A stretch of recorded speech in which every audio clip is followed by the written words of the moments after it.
Voy a continuar con la serie de videos que me decidí a subir en este año 2025, ya casi a mediados de año. Estoy subiendo un libro muy interesante acerca de la apostasía de las iglesias evangélicas. Este libro se titula Alerta Roja, falsos profetas presentes. El título de hoy comienza diciendo cuánto cuesta el show. Dice lo siguiente: cámaras, luces, comience. Cada domingo en todo el continente miles desfilan a algún circo evangélico para ser entretenidos, recibir masajes emocionales, para reírse de chistes que no recuerdan al salir de la puerta del templo y, por supuesto, para dejar su pago de entrada. Parece ser buen negocio, ya que las iglesias más grandes suelen promover el mismo show. Para todos, o para casi todos, es obvio que se trata de un show y no de un culto religioso. Ya en mi país de Costa Rica, la misma sociedad secular está hastiada de la doble parla, la venta de un producto en nombre del Evangelio.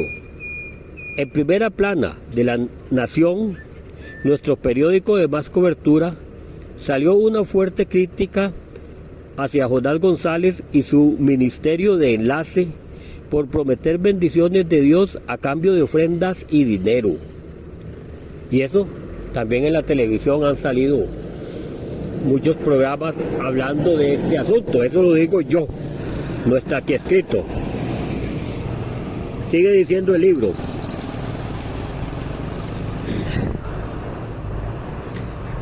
Jonás González y su ministerio de enlaces por prometer bendiciones de Dios a cambio de ofrendas y dinero, con más de 500 hectáreas en terrenos comprados en los últimos años. Parece que el negocio le va bien, pero ¿quién está engañando a quién? ¿Se trata de religión, de bendición, de Dios o de un show? Durante muchos años me daba lástima ver las personas acercarse al show dominical más cercano, ser exprimidas de bastante dinero, llegar a la desilusión y luego apartarse de toda iglesia con actitud cínica y amargada. Me daba lástima porque creía que realmente buscaban a Dios, que buscaban la iglesia para servir a Dios. Yo le echaba la culpa a los líderes maestros falsos del engaño que fueron predichos hace 2000 años en el Nuevo Testamento, y de hecho sigo creyendo que el día del juicio será un horrible día para tales personas. Esas personas que han tomado en sus labios el santo evangelio para servir sus deseos viles, egoístas y malos. Pero estoy cambiando de parecer. Entre más reflexiono sobre el fenómeno, cuando usted va al circo, los promotores del circo lo han montado para lucro, obviamente, pero ofrecen al participante un tiempo agradable de entretenimiento, por el cual estamos dispuestos a pagar la cuota de entrada. Después de participar en las actividades durante la noche, todos se van a casa contentos, los que ganaron dinero y los que pagaron dinero. Cada uno recibió lo que quiso recibir. Unos recibieron dinero y otros recibieron diversión, un tiempo de relajación, un cambio de rutina. En el fondo, esto es lo que pasa en las iglesias circo. Unos proveen el tiempo agradable y otros pagan por el servicio. Así de sencillo.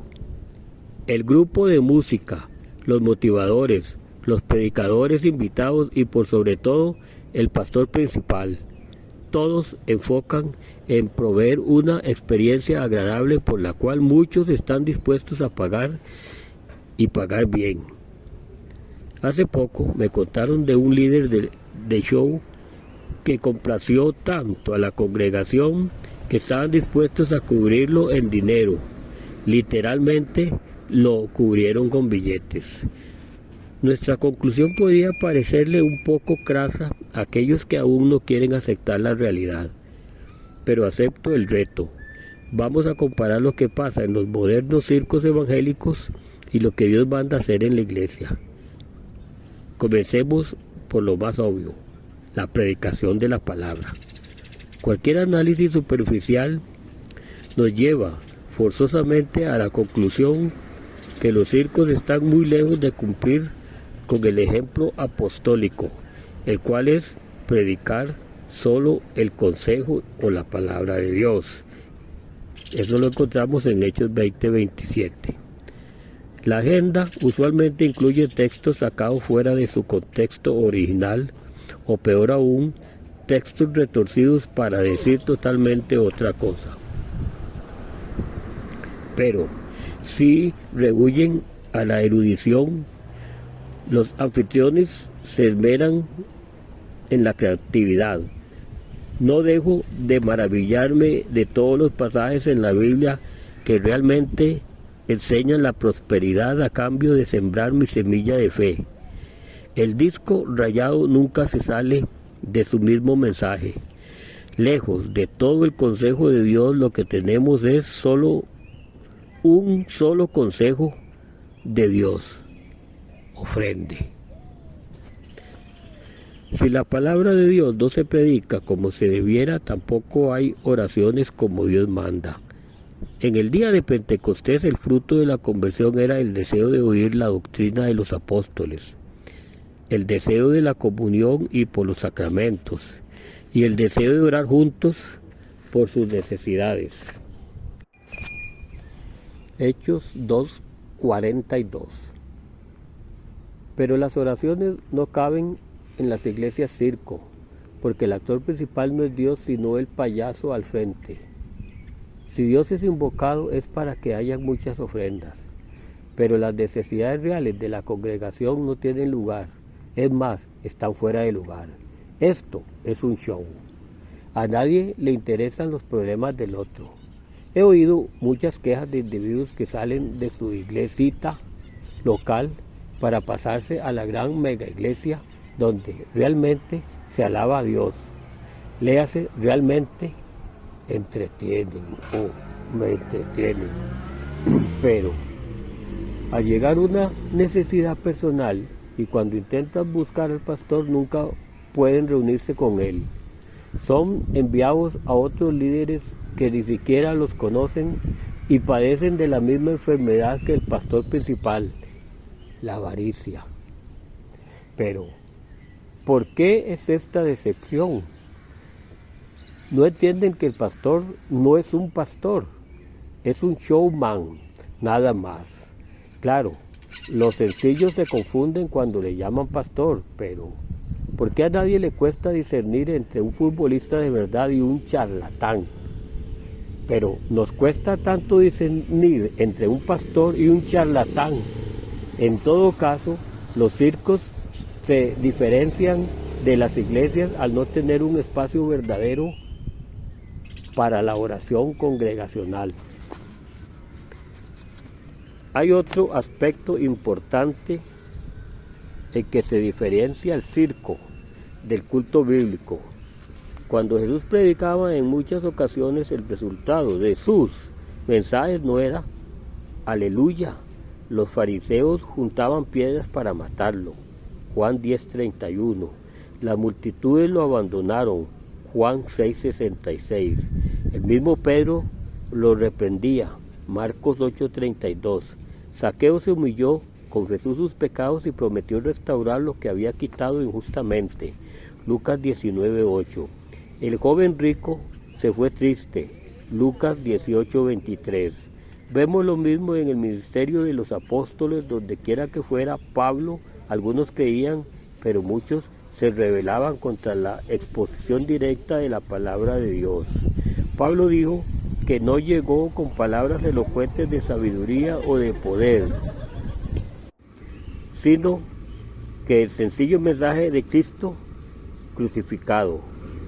1 Corintios 2, versículos 1 y 2. La palabra predicada siempre es una espada de dos filos. ante la cual el corazón incrédulo se revela violentamente y el corazón contrito se humilla y confiesa sus pecados. Es por esto que el autor de Hebreos hace un llamado. Temamos pues, no sea que permaneciendo aún la promesa de entrar en su reposo, alguno de nosotros, alguno de ustedes o de vosotros perezca o parezca no haberlo alcanzado. Hebreos 4:1. La confesión de pecado es un resultado natural de oír la palabra de Dios. Si confesamos nuestros pecados, Dios es fiel y justo para perdonar nuestros pecados y limpiarnos de toda maldad. 1 Juan 1:9. Pero, ¿dónde está la confesión de los pecados en los circos modernos?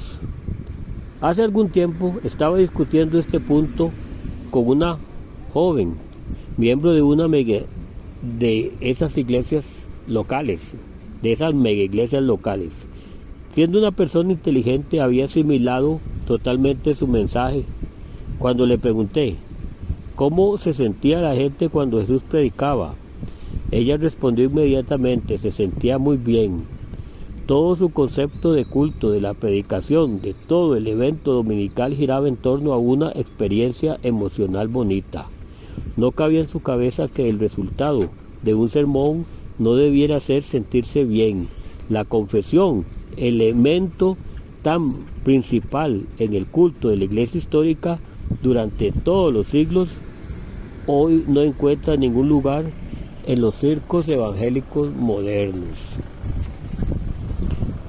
Y un elemento, las ofrendas para Dios, ha tomado el lugar principal sobre todos. En algunas iglesias la motivación para la ofrenda es mucho más dinámica y apasionada que el mismo sermón. En la mayoría se relaciona el sermón con la ofrenda todos los domingos. En una conversión con una señora que asiste a una iglesia grande conocida por su énfasis en las ofrendas, mencioné que yo nunca predico sermones sobre las ofrendas y casi no mencionamos las ofrendas nunca, y tampoco nos hace falta dinero para la iglesia. Ella se me quedó viendo con incredulidad.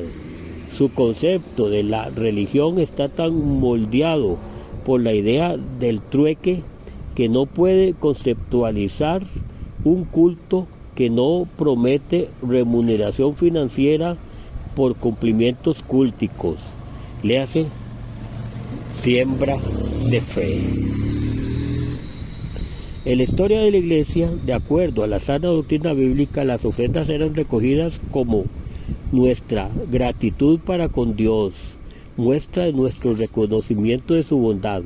Las ofrendas eran un fin en sí, una sencilla muestra de agradecimiento, pero el circo evangélico moderno ha convertido la ofrenda en un medio, una cuota cobrada para recibir los servicios religiosos.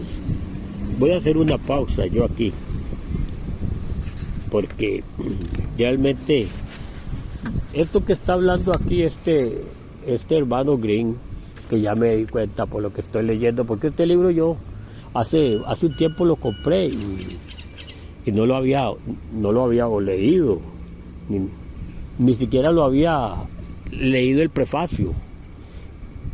Y ahora estoy viendo que este hermano vive aquí.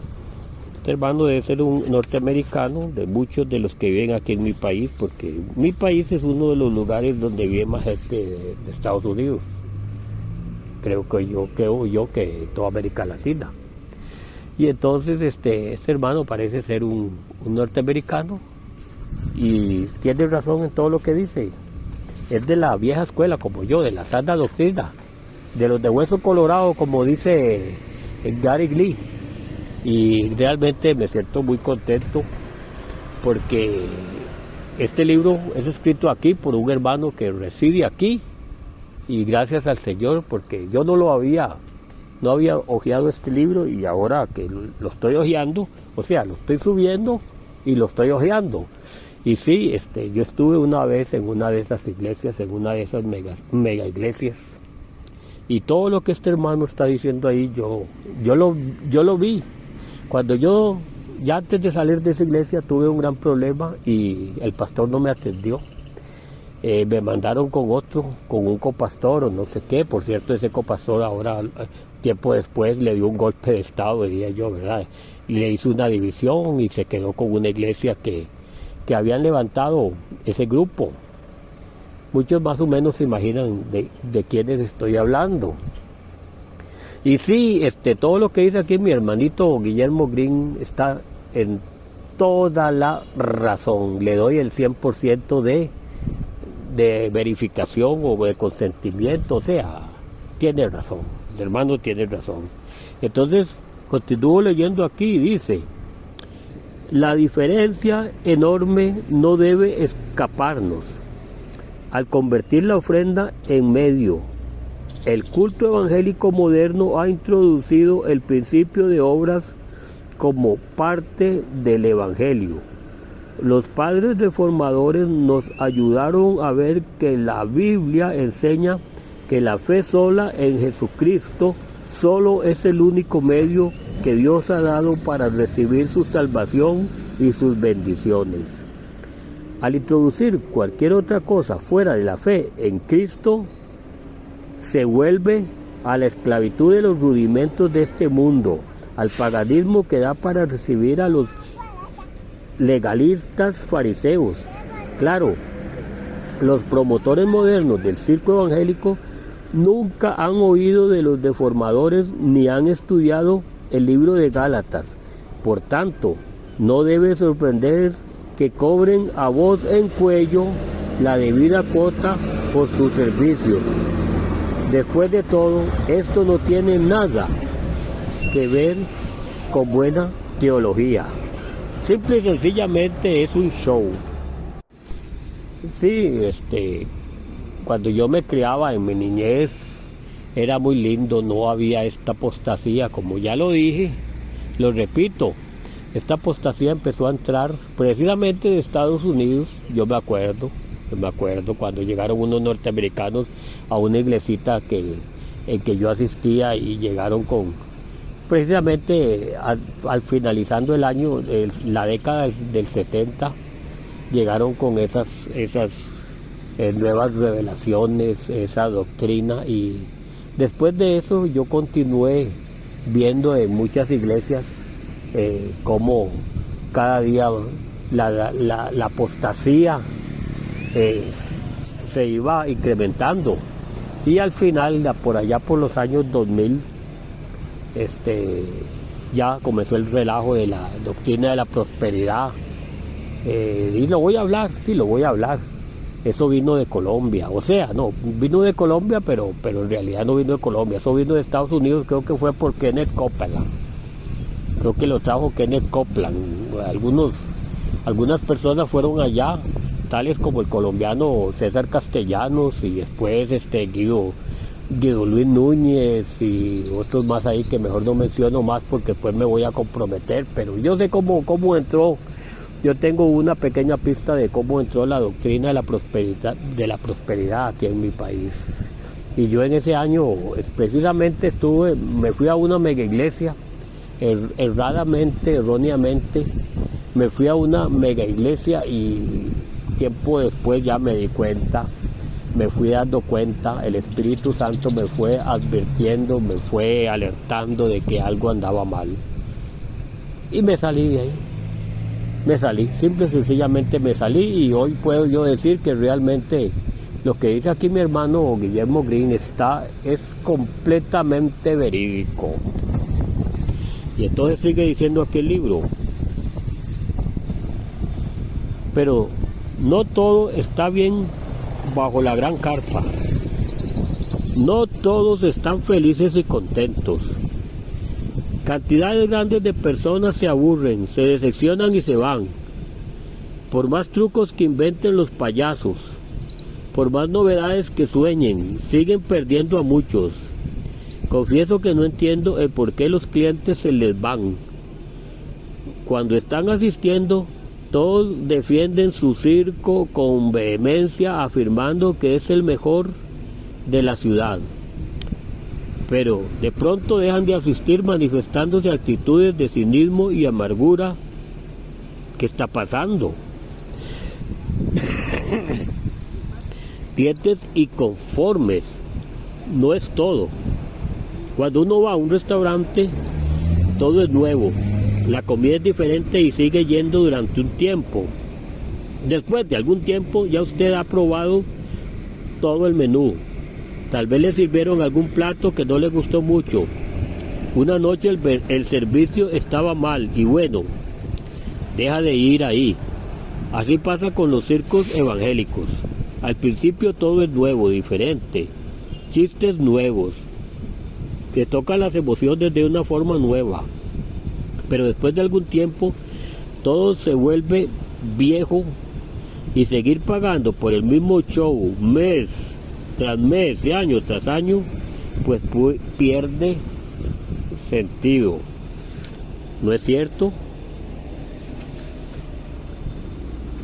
Lo curioso es la actitud de muchos al referirse, una actitud de haber sido traicionado. Cuando nos retiramos de frecuentar algún restaurante, no manifestamos ninguna emoción en particular, simplemente no volvemos. Pero al dejar de asistir a los circos evangélicos, muchos manifiestan actitudes fuertes, negativas, pesimistas. Algunos con quienes he hablado me aseguran que su actitud es debido a sentirse manipulado y defraudado. Se dice que llegaron a entender que las promesas de prosperidad y riquezas no iban a realizarse y que por fin se dieron cuenta que el pastor era un charlatán. Pero tengo otra teoría. Yo creo que la gente se enoja sencillamente porque se dan cuenta que perdieron mucho dinero. Voy a hacer una pausa aquí para hablar. Es cierto, de una vez estaba en uno de esos circos y el pastor le hacía tanto énfasis en dar y que la prosperidad y que dele con la prosperidad y dele y es que tienen un léxico, como decimos aquí en mi país, tienen una labia, y es tanto que un día mi esposa tenía una prenda de oro que la apreciaba mucho y es de oro, y cuando pasaron la ofrenda se la sacó y se la dio, y yo daba los montones de diezmos. Sí, pero cuando llegó la crisis, me llegó a mí la crisis y yo fui a pedirle al pastor consejo y que orara por mí. No estaba presente, simple y sencillamente me atendió otra persona y en lugar de reconfortarme, más bien me hizo leña. Me humilló, más bien me humilló. Y de ahí en adelante no volví más a ese lugar.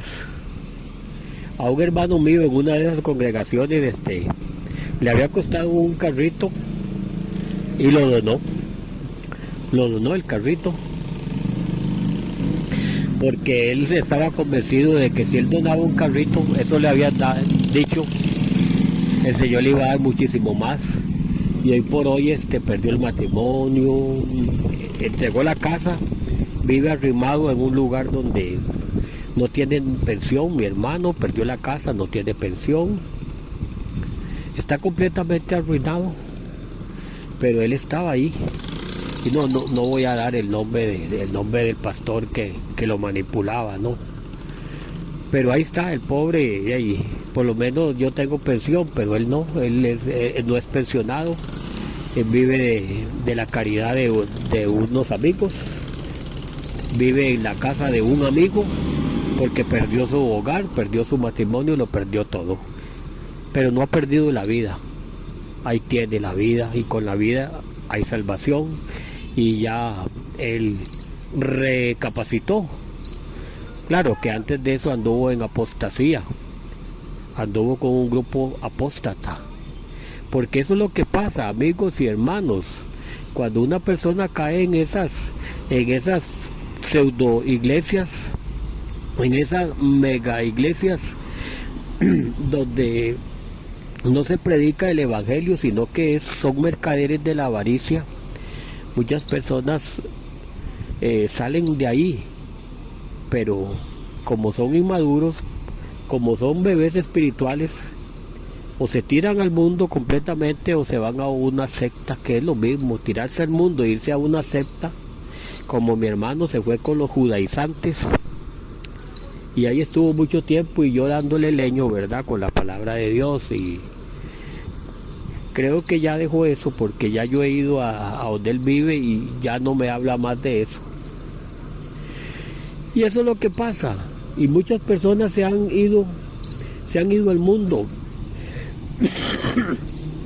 Personas que eran tiernitos en la fe y cayeron en una de esas sectas, porque eso es lo que son sectas, como Fabián.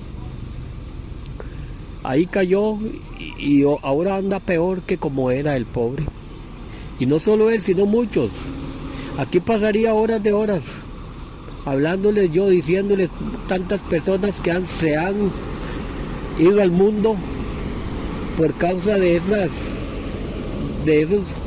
pastores fraudulentos, de esos mercaderes de la fe. Y continúo diciendo, dice,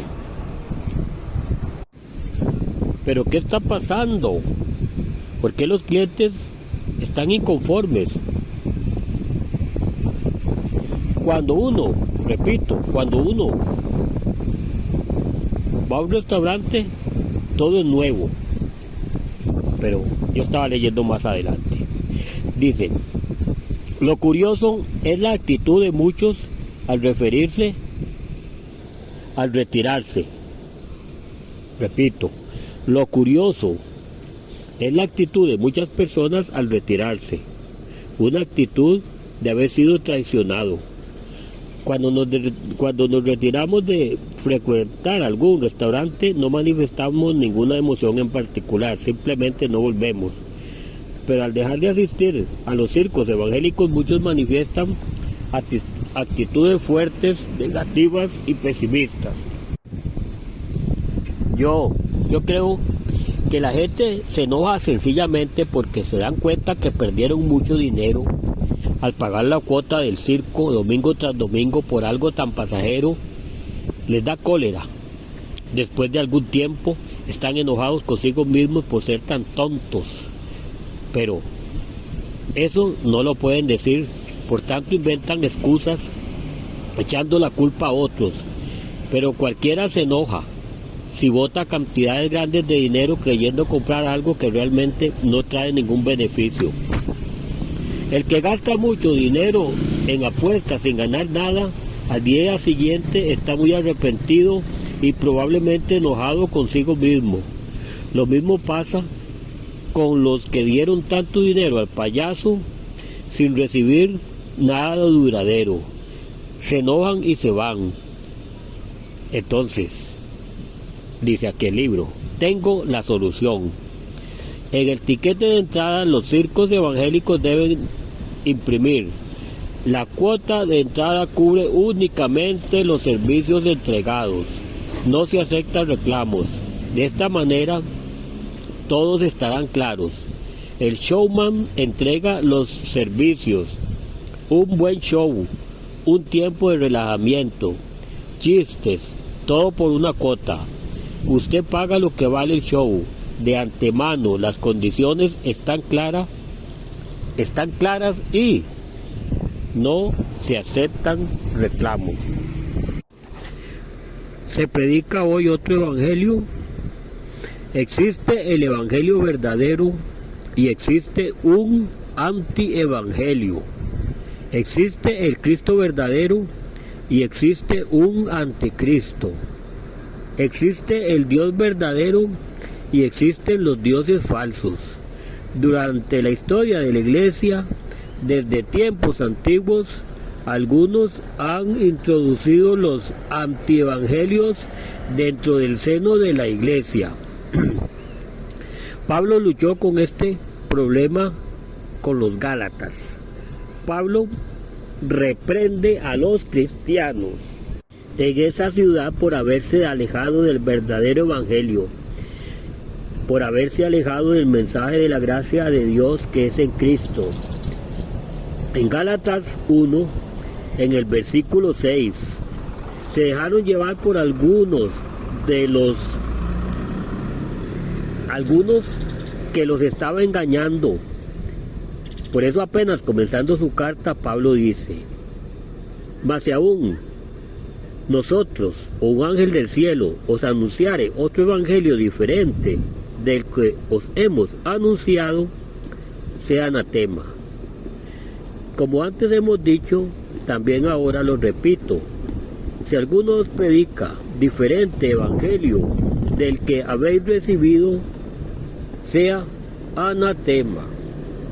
Gálatas capítulo 1, versículo 8 y 9. En pocas palabras, ¿cuál fue el error de estos que pervertían el evangelio? No negaban a Cristo, no negaban a Dios. De hecho, no parecen haber negado ninguna doctrina básica del evangelio. Lo que hacían era añadir otras condiciones para poder recibir la plena bendición de Dios. En este caso, los engañadores en Galacia les decían a los cristianos que debían guardar ciertas leyes de Moisés para poder recibir todo el poder del Espíritu Santo, toda la bendición plena de Dios. Añadían al mensaje de fe y gracia que Pablo había llevado. En los siglos posteriores a la iglesia primitiva, muchos añadieron otras cosas también, al extremo que se requirió una reforma completa de la iglesia para reformar al verdadero evangelio. La reforma protestante del siglo XVI. Sin embargo, en nuestros días estamos presenciando el desvío una vez más, porque muchos añaden doctrinas de hombres al mensaje bíblico. De muchas maneras, hoy se enseña que para recibir la plena bendición de Dios, se debe cumplir con esto o lo otro. Otros, de forma más descarada, convierten el mensaje del evangelio en un mensaje de craso materialismo. Toda enseñanza que pone otras condiciones para recibir al Espíritu Santo, ayunos, oraciones, ejercicios, lenguas, atenta contra el mensaje de sola fide y sola gracia del evangelio, o sea, una sola fe, o dicho en otras palabras, es que aquí lo puso como en latín, yo creo que aquí dice salvos por gracia, sola fide y sola gratia del evangelio. Toda enseñanza que pone como condición para recibir la bendición de Dios, declarar con fe, niega las promesas de nuestro Padre Celestial. Toda enseñanza que pone como condición de tener paz en la vida, ritos para romper maldiciones del pasado, niega el poder del Evangelio. En Gálatas capítulo 1 podemos aprender algunas lecciones muy importantes para la iglesia de hoy. En primer lugar, Pablo enfatiza que los Gálatas ya habían recibido el Evangelio y ni Pablo mismo podía cambiarlo. Este enfoque dista mucho de las enseñanzas de hoy. Pablo pone énfasis en el depósito dejado una vez por todas a los santos. Eso lo encontramos en segunda de Timoteo, capítulo 1, versículo 14. También lo encontramos en Judas 1, versículo 3. Este depósito del Evangelio no es cambiable por nadie, no por Pablo mismo, ni aún por un ángel del cielo. Gálatas 1:8.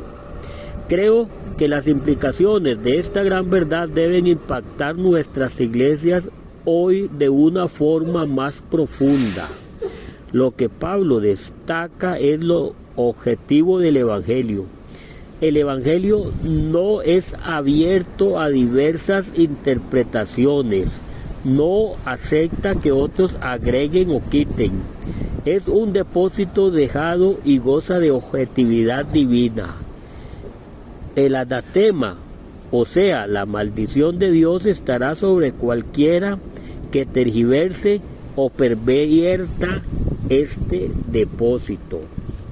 En segundo lugar, Pablo no liga el Evangelio en última instancia a la autoridad personal.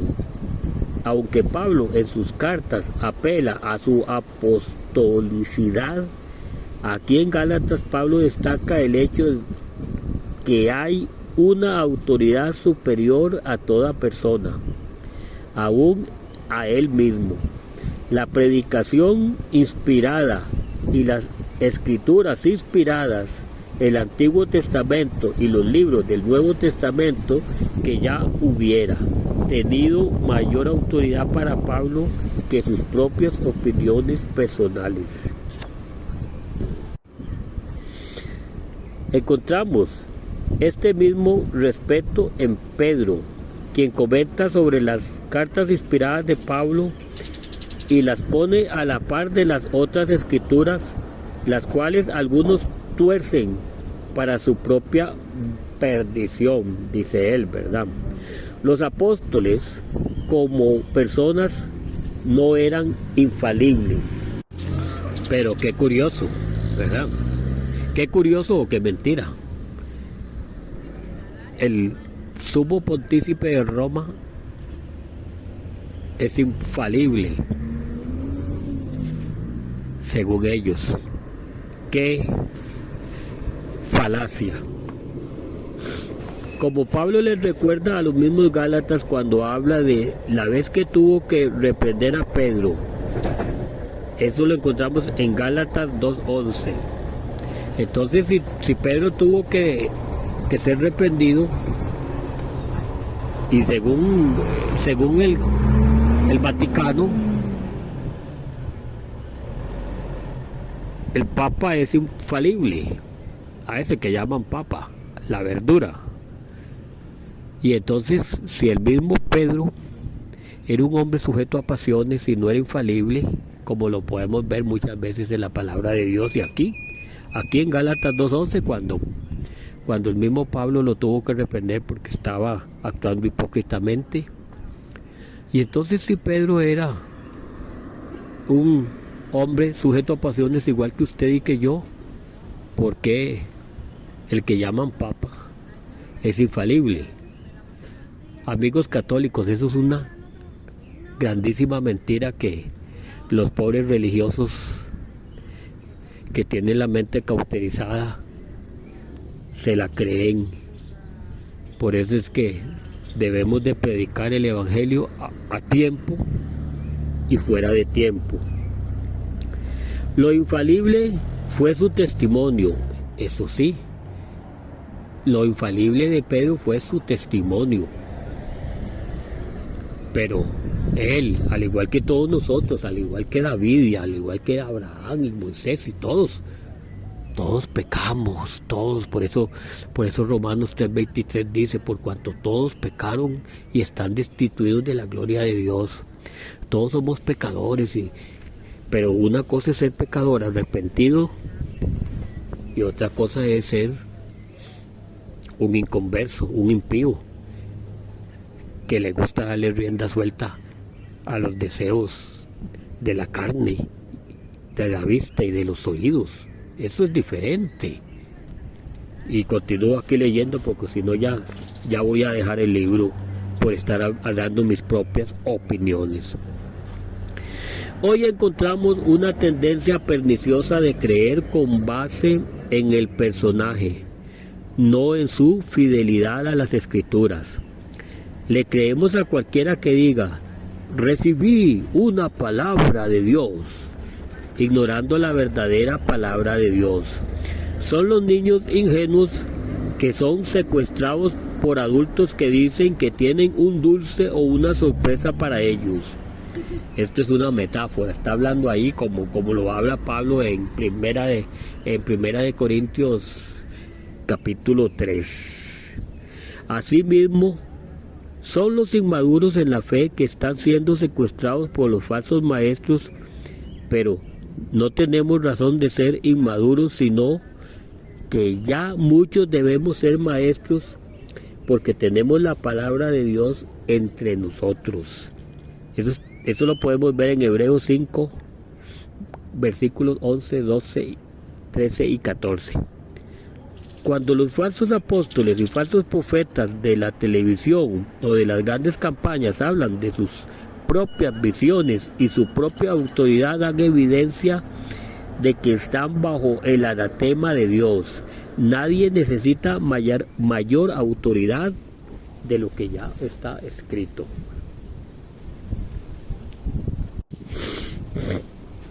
En tercer lugar, queda claro que añadir o quitar lo más mínimo del Evangelio consiste en una traición total y convierte el mensaje en un antievangelio. Pablo lucha por convencer a los Gálatas que su carrera temeraria los dejará sin la gracia de Dios, sin la libertad de Dios y sin la salvación. El meollo del mensaje del Evangelio es la justificación gratuita por la fe en Cristo, quien cumplió los requisitos de la ley a nuestro favor e imputa su injusticia a los que creen en Él. Gálatas capítulo 3 y 4.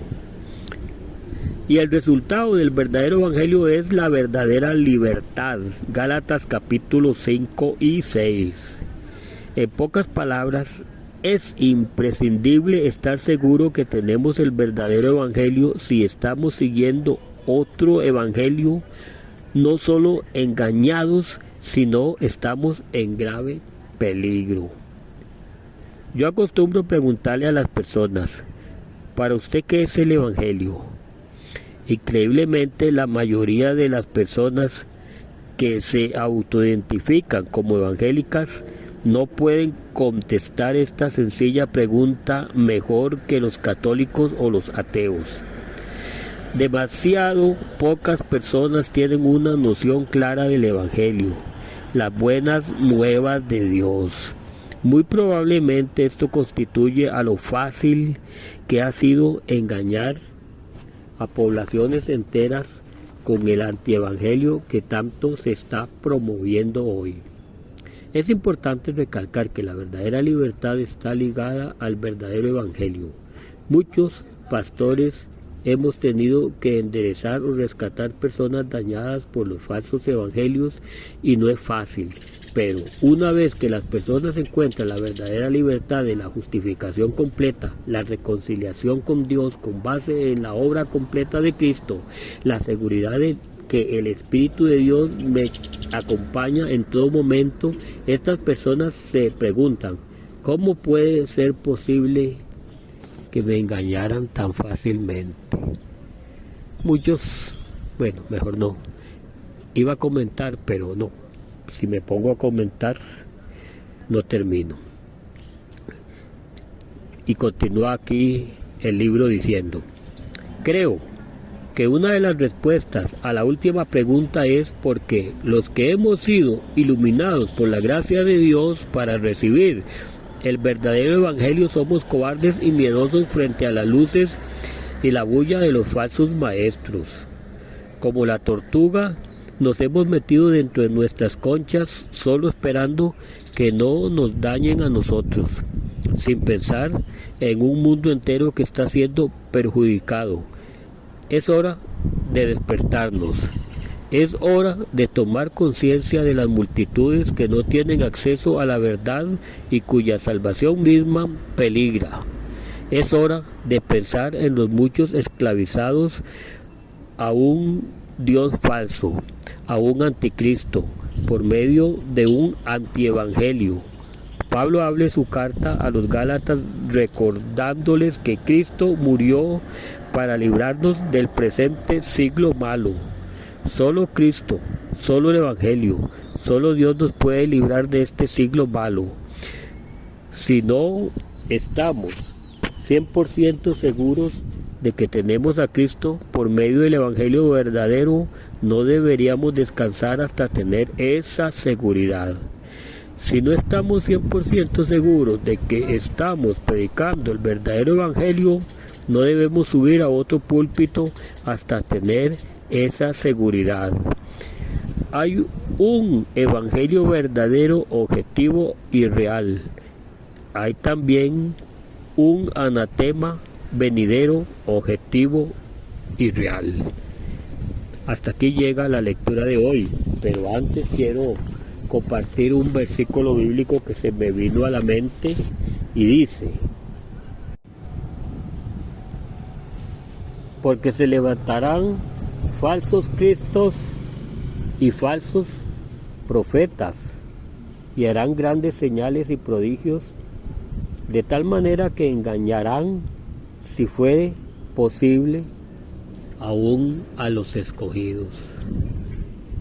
Eso está en Mateo 24, versículo 24. Este versículo cae como anillo al dedo para lo que estamos leyendo. Me escuchan en el próximo video. Muchas gracias.